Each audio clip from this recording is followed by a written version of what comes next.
ver se vocês conseguem achar aí. Rapidinho. Gênesis 1, versículo 26. Olha, pessoal, está demorando. Ô, gente. Hoje nós vamos meditar na palavra de Deus, nesse texto tão significativo, tão conhecido e às vezes tão pouco compreendido por nós. Gênesis 1, 26. A imagem de Deus em nós é o tema da mensagem que eu quero compartilhar com os amados do Senhor hoje. Diz assim a palavra de Deus: Então disse Deus: façamos o homem à nossa imagem, conforme a nossa semelhança. Domine ele sobre os peixes do mar, sobre as aves do céu, sobre os grandes animais de toda a terra e sobre todos os pequenos animais que se movem rente ao chão. Bom, façamos o homem à nossa imagem e semelhança. Essa é a ênfase que eu quero trazer para você nessa noite hoje, refletir junto contigo na palavra de Deus sobre esse assunto. Amém? Curva sua cabeça, vamos orar mais uma vez. Oração não pede mais. Pai, muito obrigado pela tua palavra que foi lida. Muito obrigado, ó Deus, pela reverência da tua igreja neste lugar, Deus. E, ó Deus, atentamente escuta a tua palavra, ó Deus, e não se dispersa, mas tem um foco voltado para a palavra do Senhor. Eu peço ao Senhor que abençoe, ó Deus, a igreja do Senhor, e que o Senhor ilumine as mentes, ó Deus, para que possa entender a tua palavra. E a mim, Pai, que o Senhor me use para transmitir a palavra do Senhor ao teu povo, e que esta palavra, ó Deus, toque o coração da sua igreja na mesma intensidade que tocou o meu coração, ao menos que seja assim. Para a glória e o louvor do nome do Senhor, oramos em nome de Jesus. Amém. Irmãos, esse texto da palavra de Deus me chamou a atenção algumas semanas atrás, na verdade, num debate que a gente estava tendo lá em São Paulo, em Arujá, e esse debate mexeu demais comigo. E eu comecei a estudar esse tema, né? A imagem de Deus em nós. Sempre ouvi as pessoas falarem sobre a imagem de Deus, né? A imagem de Deus em nós, é isso, é aquilo. Mas eu, sinceramente, eu nunca compreendi muito bem esse assunto, esse fato bíblico, até porque eu nunca me dediquei de fato a estudá-lo. E aí eu procurei ler e estudar a palavra. Quando eu tive esse debate, participei dessa conversa com alguns irmãos queridos lá. Tinha gente de São Paulo, tinha gente da Bahia, tinha gente de Santa Catarina, tinha gente de todo desse país praticamente ali, e a gente estava conversando sobre isso. Essa fantástica realidade que é ter a imagem de Deus em nós. E quais as implicações disso, né? O que é ter a imagem de Deus em nós? Você sabe o que é isso? Eu vou ser falando para vocês, eu não sabia direito o que era esse negócio não. Eu pensava que era um trem, não era nada, eu descobri que não é nada disso. Eu vou falar para vocês daqui a pouco. Eu não sabia direito o que era isso, até que eu comecei a pesquisar na palavra do Senhor e fui descobrindo algumas coisas com a ajuda de alguns irmãos também, né, que já escreveram alguma coisa sobre isso. E que conversaram comigo também sobre esse assunto. Eu fui pesquisando e vendo o que é a imagem de Deus em nós e qual a implicação disso, ou seja, como que isso se aplica na nossa vida no dia a dia, qual a repercussão que isso tem na nossa vida, como que nós conseguimos detectar a imagem de Deus em nós e nos outros. Eu fiquei pensando nesse negócio e Deus começou a falar um montão de coisa no meu coração através da palavra, né? Não que Deus tenha descido e batido um papo comigo pessoalmente, nem que eu gostaria, mas não foi isso, mas foi através da palavra e tal. E muitas coisas vieram à minha mente, eu fui esclarecido em muitas questões. Eu dividi essas questões em pelo menos 3 divisões básicas que eu quero compartilhar com os irmãos hoje aqui sobre o que é a imagem de Deus em nós e qual a implicação dessa imagem de Deus. Primeiro que está aí nesse slide para você, né? Está aqui no slide. A imagem de Deus em nós deriva da natureza divina. Nós vamos ficar nesse slide aí por enquanto. Deus nos deu um pouco ou algo da sua natureza para que fique caracterizado no ser humano a sua imagem. E o que é isso da natureza de Deus que está em nós? Eu, sinceramente, vou dizer, eu ouvi isso no seminário, quando eu estudava seminário, tem pouco tempo que eu terminei, uns 20 anos lá, e eu estudava isso lá, e eu ouvi dizer que era inteligência, que o ser humano tem a imagem de Deus porque nós somos inteligentes. Nenhum outro ser mais tem inteligência, né?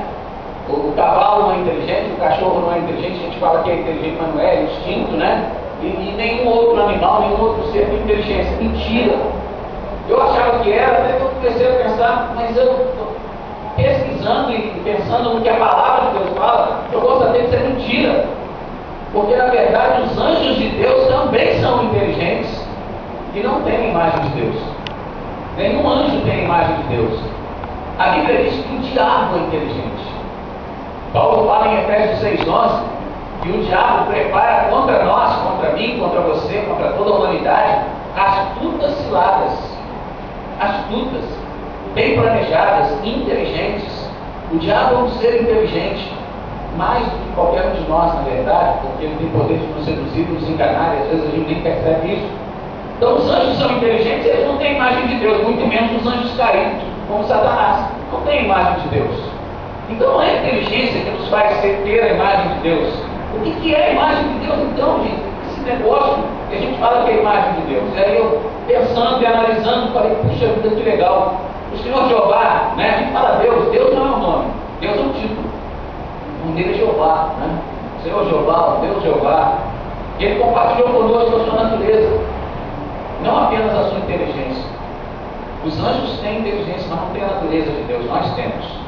Olha que coisa extraordinária, o que o apóstolo Pedro diz em 2 Pedro 1, versículo 4. Eu já até coloquei esse negócio no meu blog, e quando eu chegar em casa eu vou colocar na igreja. Se você quiser uma cópia, você pode pegar lá no blog e você vai achar com facilidade. 2 Pedro 1, 4, o apóstolo Pedro diz: dessa maneira, ele nos deu as suas grandiosas e preciosas promessas, para que por elas vocês se tornassem participantes da natureza divina e fugissem da corrupção que há no mundo, causada pela cobiça. Então o Senhor nos deu grandiosas e preciosas promessas, para que através dessas promessas nós nos tornemos participantes da natureza divina. Deus nos deu parte da sua natureza e em Cristo, né, através das promessas do Evangelho, essa natureza se torna mais intensa, mais marcante na nossa vida. O nosso Deus também, e nós nos assemelhamos com Ele nisso, Ele é três pessoas. Deus não são três pessoas. Deus é três pessoas que existem eternamente, em perfeita unidade, em perfeita comunhão, em perfeita harmonia amorosa. A Trindade Santa, Pai, Filho e Espírito Santo, a família Trindade, vive em perfeita comunhão, que essas três pessoas são o nosso Deus. O nosso Deus é trino, Ele nos fez trinos, né? Ele nos fez trinos. A Bíblia fala em três textos, se referindo ao Pai, ao Filho e ao Espírito Santo, e esses três textos são o mesmo versículo, que é dito a primeira vez pelo profeta Isaías, Isaías 6,10. Ele faz uma referência ao Pai, dizendo assim: torne insensível o coração deste povo, torne surdos os seus ouvidos e feche os seus olhos, que eles não vejam com os olhos, não ouçam com os ouvidos e não entendam com o coração, para que não se convertam e sejam curados. Era uma palavra de juízo do Pai sobre a nação de Israel. Aí o Senhor Jesus também usa essa palavra acerca dele mesmo, em João 12, versículo 40. Ele diz: cegou os seus olhos e endureceu-lhes o coração, para que não vejam com os olhos e não entendam com o coração, nem se converta e eu os cure. Em Isaías 6,10, esse versículo fala de Deus Pai. Em João 12,40, esse versículo fala do Deus Filho. E em Atos 28, 27, esse versículo fala do Espírito Santo, que diz: pois o coração deste povo se tornou insensível, de má vontade ouviram com seus ouvidos e fecharam seus olhos. Se assim não fosse, poderiam ver com os olhos, ouvir com os ouvidos, entender com o coração e converter-se, e eu os curaria.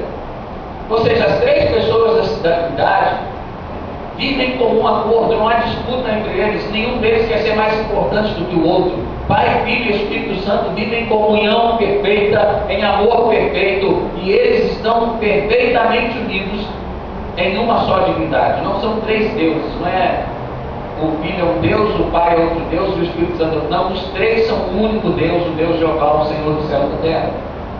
Pastor, isso é muito difícil de entender. Amém. Se Deus fosse fácil de entender, não seria Deus, nós seríamos, não é verdade?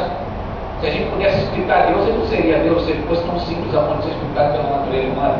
Mas bem, há alguma semelhança entre nós e Deus nesse aspecto, porque as três são o Senhor Jeová, assim como nós somos espírito, alma e corpo.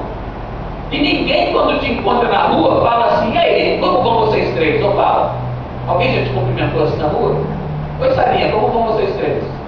Alma, espírito, alma e corpo. É interessante que o texto bíblico de 1 Tessalonicenses 5:23, que nos ensina isso, ele diz assim: que o próprio Deus da paz os santifique inteiramente, que todo o espírito, a alma e o corpo de vocês sejam preservados irrepreensíveis na vinda de nosso Senhor Jesus Cristo. Espírito, alma e corpo. É interessante que, em geral, nós falamos corpo, alma e espírito, mas não é. A primeira parte aí é o espírito, é o essencial. É o espírito, não o corpo. É espírito, alma e corpo. Por quê, irmãos? Porque nós não somos seres físicos que vivem uma experiência espiritual. Nós não somos seres físicos que vivem uma experiência espiritual. Nós somos seres espirituais que vivem uma experiência física. Porque o que vai prevalecer é o ser espiritual. Porque esta vida física vai acabar um dia. E nós morreremos se Jesus não vier buscar a sua igreja.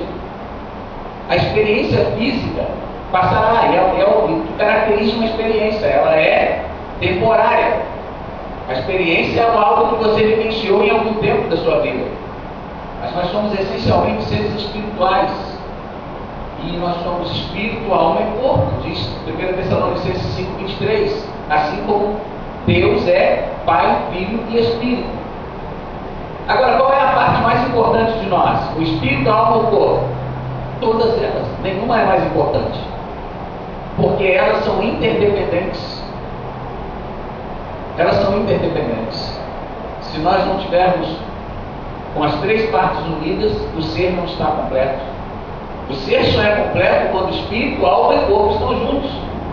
Deus só é Deus, porque Pai, Filho e Espírito Santo vivem em perfeita harmonia e comunhão.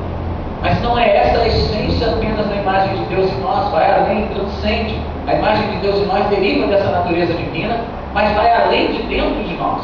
Dentro de nós está tudo certinho. Seu espírito, alma e corpo não vão se separar enquanto você estiver em vida. Mas e fora de nós? Como anda? Aí é que vem a pergunta, né? Fora de nós. O que é essa parte da natureza divina que está em nós e que nos identifica como tendo a imagem de Deus? Fora de nós. Porque ninguém pode ver o seu espírito nem a sua alma. Mas como que as pessoas podem ver Deus em você? Porque se a imagem de Deus está impressa em você e em mim, as pessoas têm que ver isso. Mas como que as pessoas podem ver? Aí nós vamos para o segundo slide aí, tá? A imagem de Deus em nós, irmãos, é a capacidade de vivermos em comunhão e amor. Isso é o que mostra a imagem de Deus em nós. Isso é o que mostra que Deus mora em nós. Que a imagem de Deus está viva em nós. Assim como a família da Trindade é uma só, Pai, Filho e Espírito Santo, e é uma só, é Deus, Ele também fez uma só família, lá no Éden, Adão. E isso é interessante. Se você puder abrir a sua Bíblia em Gênesis 5:2, dá uma olhadinha no que eu vou ler para você no Gênesis 5:2. Porque está com uma muito difícil de achar, vamos lá. Gênesis, quando você vai abrir, eu vou pegar uma água porque a palavra está seca já.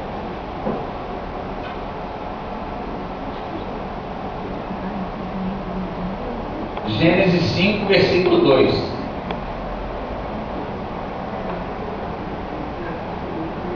Tem um detalhe aí que a maior parte das vezes nós não observamos. Eu mesmo observava. Vou observar alguns dias.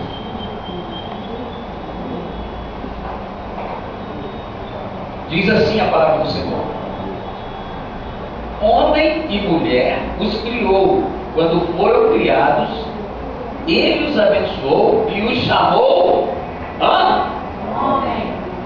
Homem. Versão revista corrigida aí, Lucas? Adão. Tem mais alguma coisa diferente além de homem e Adão? Aí ele diz homem. Por quê? Porque a palavra Adão significa homem. Mas é uma coisa interessante.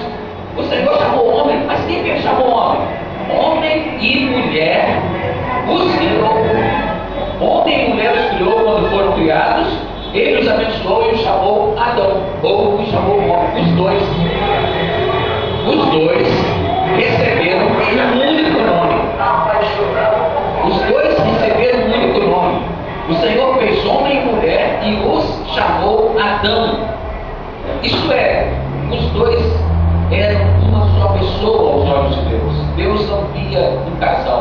Deus via uma só pessoa. Daí a razão do Gênesis 2:24, né? O homem se unirá à sua mulher, os dois serão uma só carne. No princípio, antes do pecado, era isso de fato. Deus chamava os dois pelo único nome de Adão. Daí também vem a tradição da mulher herdar o nome do marido, né? Para que os dois tenham um único nome. E no nosso caso cultural virou o sobrenome, né? Virou o sobrenome. É interessante, irmãos, porque como os dois eram uma só carne, era uma só família, era a família Adão. Ele e sua mulher eram a família Adão, assim como o Pai, o Filho e o Espírito Santo é a família Trindade, é o Deus Jeová, é a família Jeová. Os três são um só Deus. Adão e Eva eram uma só pessoa, aos olhos de Deus, uma só família. Por quê? Porque os dois viviam em perfeita comunhão e harmonia. Os dois estavam bem em tudo.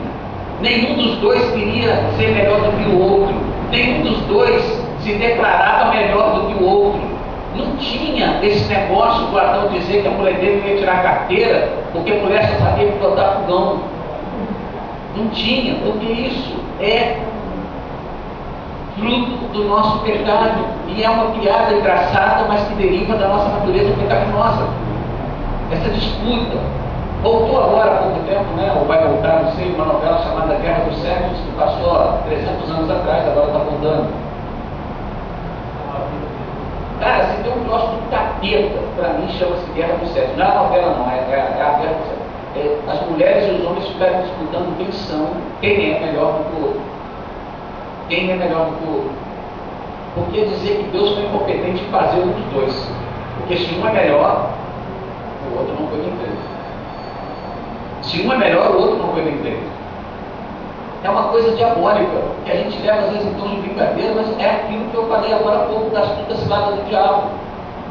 O Didi é sujo. O diabo é sujo pra caramba. Ele não poupa. E ele, com essa história que não tem nada a ver, a gente vai fazendo determinadas brincadeiras. Às vezes a gente vai tomando o nome de Deus em vão, contando piadas com o nome de Deus. O diabo é sujo. Mas bem, vamos foco aqui. Os dois eram um só, perfeita harmonia, perfeita comunhão, não tinha disputa para saber quem era melhor do que o outro, né? Os dois viviam em perfeita comunhão, por isso eram um só. Porém, irmãos, depois do pecado, Gênesis 3, versículo 20, que você pode conferir aí, já você está no Gênesis, diz que o Adão deu o nome para sua mulher de Eva. Não foi Deus quem deu o nome para ela, foi o Adão, pode ver aí, Gênesis 3, 20. Adão deu o nome para sua mulher de Eva. Ele a chamou Eva. Por quê? Porque o pecado separou os dois. O pecado separou os dois. Adão e Eva eram um só, não tinha acusação, não tinha nada disso de níveis de separação. Não tinha isso entre ambos. Os dois viviam perfeitamente bem. Até que a serpente os seduziu. E eles pecaram. E o pecado trouxe um rompimento no relacionamento. Agora, Adão e Eva já não são tão perfeitamente um. A queda trincou a imagem de Deus no casal. Ou seja, quebrou, trincou essa capacidade de viver em amor e comunhão. A queda trincou isso. E separou os dois pelas acusações. Fica muito claro isso. O Senhor vai lá, depois você pode ver o Gênesis todinho na sua casa, só 50 capítulos, rapidinho você termina. O Senhor chegou e chamou os dois. Adão, porque Adão era o nome dos dois, o Senhor chamava os dois de Adão. O Senhor chamou o homem, chamou os dois. Adão, ele não respondeu, o Senhor procurou. Deus sabia onde ele estava, mas o Senhor estava testando os miseráveis. E o Senhor chama os dois. Adão e nada, de repente eu falo, Senhor, eu estou aqui e tal. Tive vergonha de me apresentar ao Senhor porque eu estava nu. E aí eles fizeram uma roupinha de figueira, né? Folha de figueira. E aí o Senhor falou, quem te mostrou que estavas nu e tal? Por acaso você comeu do fruto que eu disse que você não comeu? Miserável. E ele olha para o Senhor e fala assim, a mulher que o Senhor me deu. Começou a guerra dos sexos. Ele acusou a mulher. Olha o que o pecado faz. Irmãos, as causas das nossas brigas não têm outra origem, é o pecado. entre marido e mulher, entre pais e filhos, entre irmãos, entre amigos. A causa das nossas brigas é o pecado. Não tem outra, a gente fica tentando tapar o sol com a peneira, mas a gente peca mesmo, nós estamos tudo terrível nessa parte, porque a gente quer se garantir, porque essa imagem de Deus foi dedicada em nós. E o Adão falou, é a mulher do Senhor Deus, eu devia ter feito uma melhorzinha. Na verdade, essa mulher cozinhou na borda, comeu o negócio aí. O Senhor falou para eu comer, ainda me entrou, beijou comer também. Sem vergonha, ninguém estava doido para comer. Se ele não quisesse, ele não tinha comido.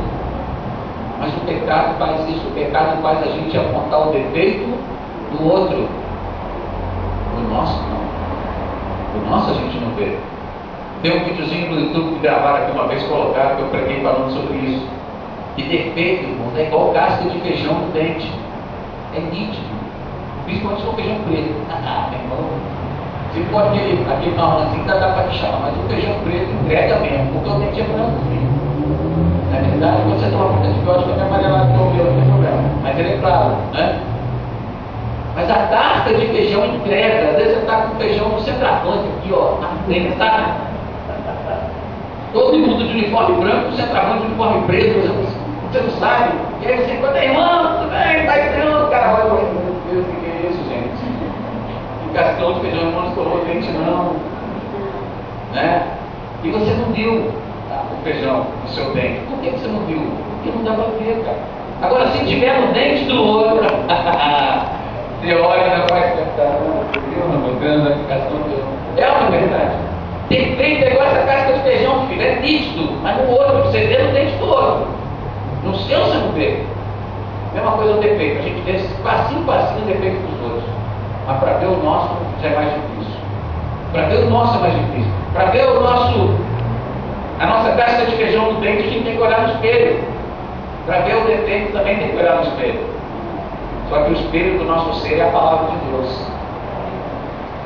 Aí eu pergunto, quantas vezes a gente olha no espelho diariamente, no espelho do nosso ser, na palavra de Deus?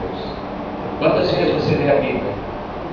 Quanto tempo você dedica a ela para conhecer os seus defeitos, naquilo que você precisa melhorar? Né? O Adão acusou a mulher, olha o que o pecado faz. O pecado trinca a imagem de Deus em nós, trincou, irmãos. Nós estamos trincados. Deus está remodelando a gente, mas nós ainda estamos trincados. Ainda estamos trincados. Aquilo que era perfeito, né, tornou-se imperfeito. Por essa razão o homem deixará pai e mãe, se unirá a sua mulher, os dois serão uma só carne. Gênesis 2:24. Esse casal que era perfeito agora já não é mais, porque agora os dois se acusam. Os dois estão preocupados em marcar a sua posição e mostrar que eles estão certos, que ele está certo e ela está errada, ou vice-versa. O pecado faz isso. O pecado, a imagem de Deus em nós, essa capacidade de ter comunhão e amor. E quando a imagem de Deus em nós é rompida, a capacidade de viver em comunhão e amor diminui. Diminui. E agora, que jeito que a gente tem para resgatar essa imagem de Deus em nós? De conseguir viver em comunhão e amor. Qual é o jeito que a gente tem? Vamos lá para o terceiro slide. A imagem de Deus em nós é resgatada em Jesus. É em Jesus que a imagem de Deus é resgatada. Essa capacidade de viver em comunhão, é por isso que a igreja existe. Porque se tem um lugar, filho, onde a imagem de Deus em nós é posta à prova, é aqui. Porque aqui todo mundo é diferente. Aliás, em qualquer lugar, mas aqui é bravo, o negócio é bravo. Porque a gente tem cultura diferente, família diferente, até estados diferentes, países diferentes, né? A gente tem até francesa aqui. Então a gente tem gente do país, do mundo aqui, de tudo que é tipo de família. Tem gente que vem de uma herança evangélica desde o berço, tem gente que vem de uma herança da Umbanda, tem gente que vem do catolicismo, tem gente que vem do kardecismo, tem gente que vem sem religião nenhuma, tem heranças as mais diversas. E tudo isso ajudou a formatar o nosso caráter. Nós somos diferentes. Nós somos diferentes em tudo. Em tudo. Não é? No nosso ser. Então a imagem de Deus em nós é resgatada no seio da igreja. É no seio da igreja que essa imagem de Deus é resgatada, porque a gente vai lidar com pessoas diferentes e vai conseguir viver em comunhão e em amor com essas pessoas diferentes. E isso é uma evidência de que a imagem de Deus em nós está mesmo sendo formada. A obra de Jesus no Calvário, deixa eu resgatar, a obra de Jesus no Calvário veio resgatar a imagem de Deus em nós por meio do Cristo formado em nós. A obra de Jesus lá na cruz, no alto do Calvário, né? Eu coloquei essa imagem, eu gosto dessa imagem linda, maravilhosa. Eu gosto demais dessa imagem. Eu falei que meu sonho é ter um quadro desse na minha casa, porque me faz refletir essa imagem do Calvário. E lá no Calvário, Jesus assumiu toda a nossa culpa. Toda a nossa culpa. Pagou por ela. A única coisa que ele espera agora é que nós aceitemos esse pagamento. Muitos, por causa do orgulho, não querem aceitar. Eles querem se garantir de si mesmo. Não, eu sou bonzinho, eu sou um cara honesto, sou fiel à minha esposa, eu sou isso, aquilo, então eu não preciso de religião. Leia-se, eu não preciso de Jesus. Porque na verdade ele não está falando de religião, ele está falando de Jesus.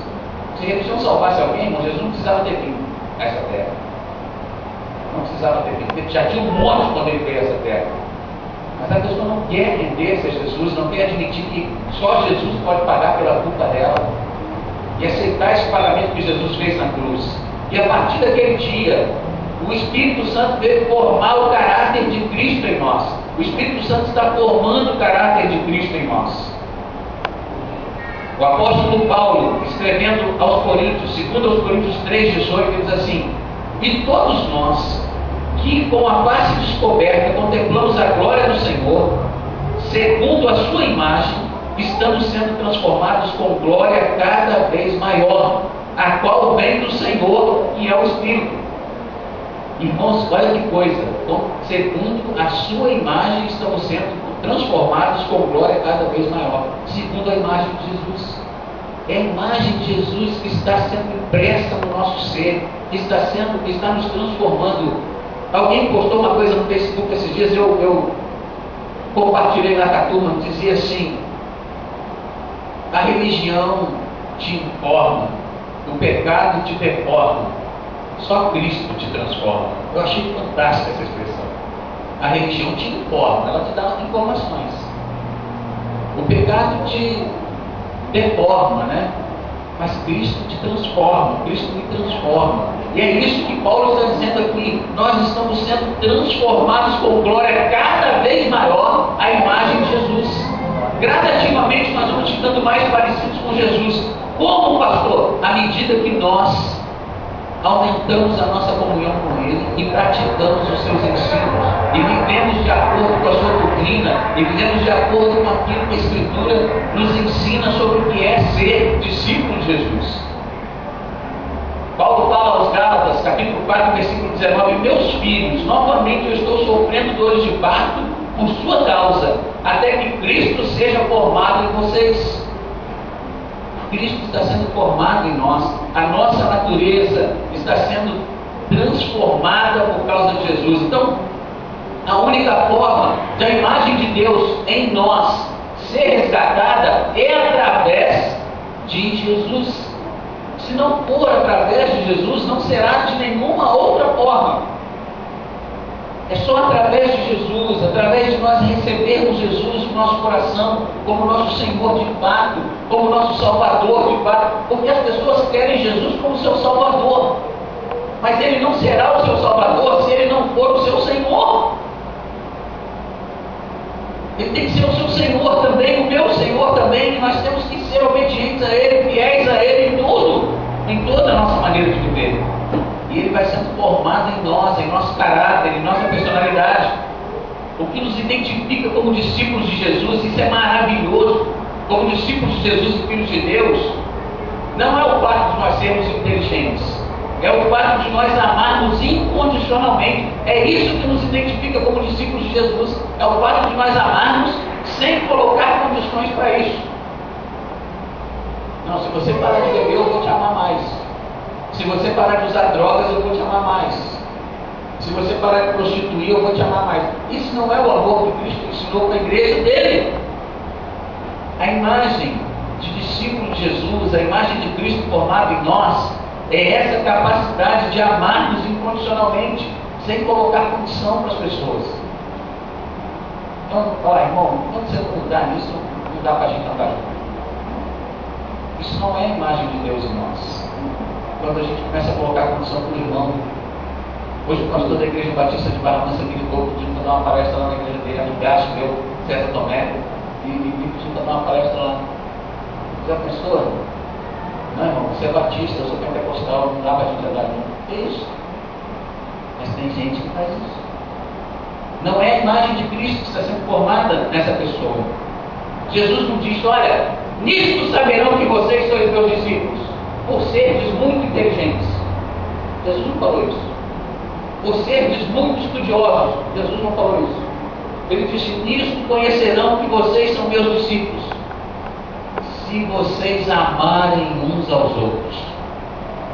Os discípulos de Jesus são reconhecidos como tal porque amam uns aos outros. Por quê? Porque Jesus amou. Então eles são identificados com Jesus pelo amor. Ô pastor, mas Jesus era super inteligente. Amém, irmãos. Mas essa não é a identificação. Eu sempre digo que ser cristão é um ato de inteligência. Qualquer cristão é inteligente, irmão. Olha a decisão que você tomou, coisa boa. Pronto. Mas não é isso. É o amor. Nisto conhecerão que vocês são meus discípulos, se vocês amarem uns aos outros. O apóstolo João arrebenta a gente lá em 1 João 4, 7 a 12. Aqui o troço dá vontade de chorar quando você lê. Dá uma raiva quando você fala, meu Deus, eu não consigo fazer esse negócio direito.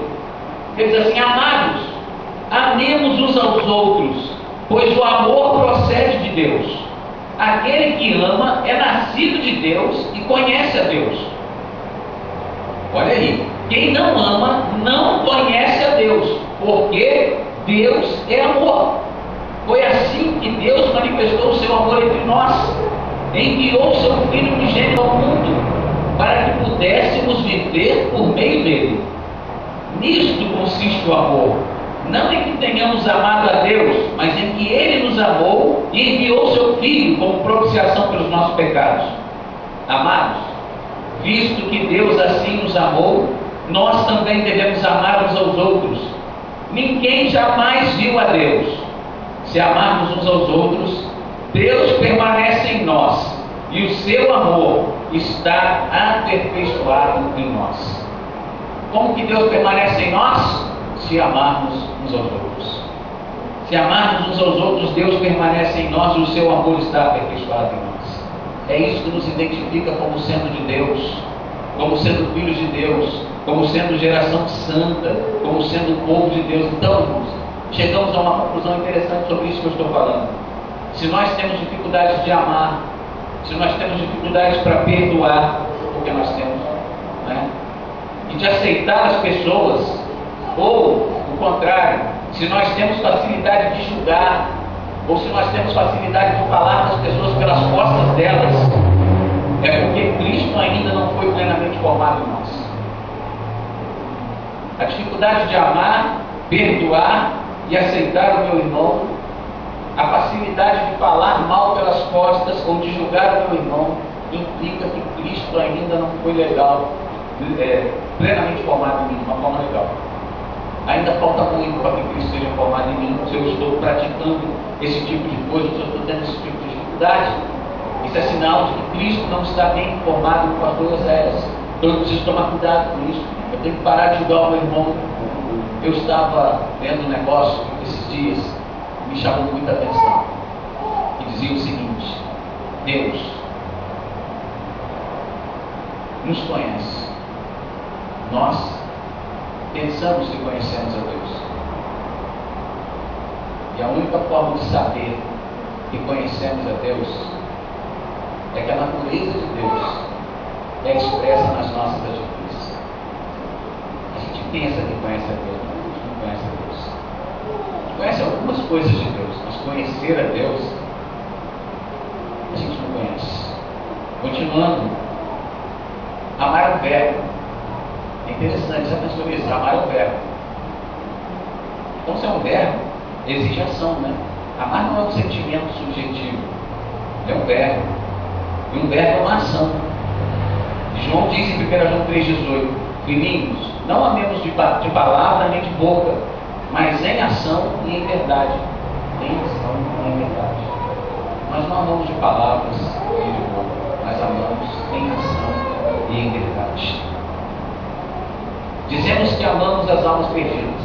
Dizemos, amamos missões, amamos as almas perdidas.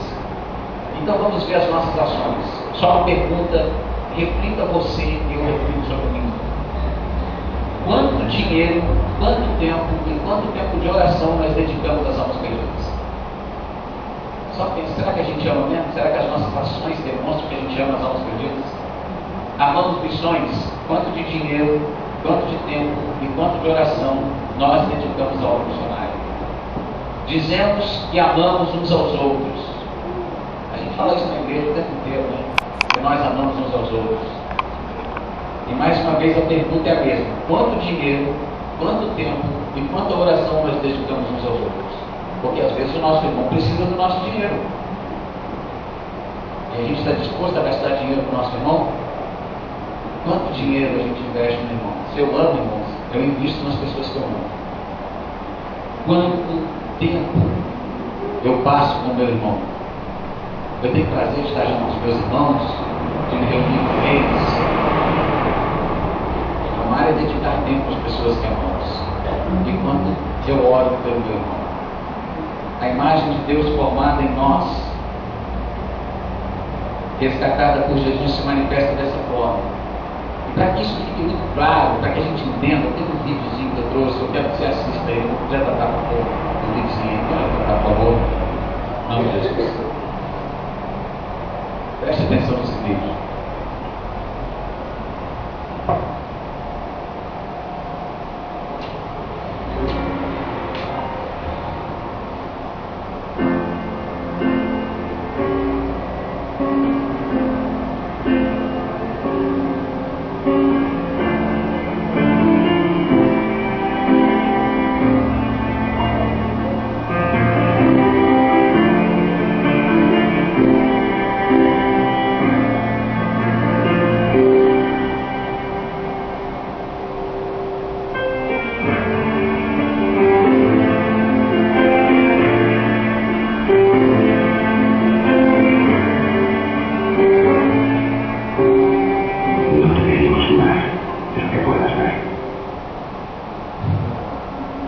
Tem como ver Deus numa ação dessa, irmãos? Isso é a imagem de Deus em nós. Vocês já repararam que quando as pessoas têm atitudes como a dessa menininha, a gente sente Deus mais perto? A imagem de Deus em nós não é expressa pelo que falamos, é expressa pelo que fazemos. Esse videozinho me fez chorar de manhã cedo. Aliás, foi ontem.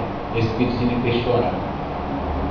A imagem de Deus em nós é manifesta nas atitudes que nós temos uns com os outros. Essa menina está com o irmãozinho com câncer. E o que parece que ela está fazendo é uma bagunça, uma arte, cortando o cabelinho dela. Mas porque ela quer dar o cabelinho dela para o irmão que ela não tem mais por causa da quimioterapia. É uma criança. Não sei, pode, mas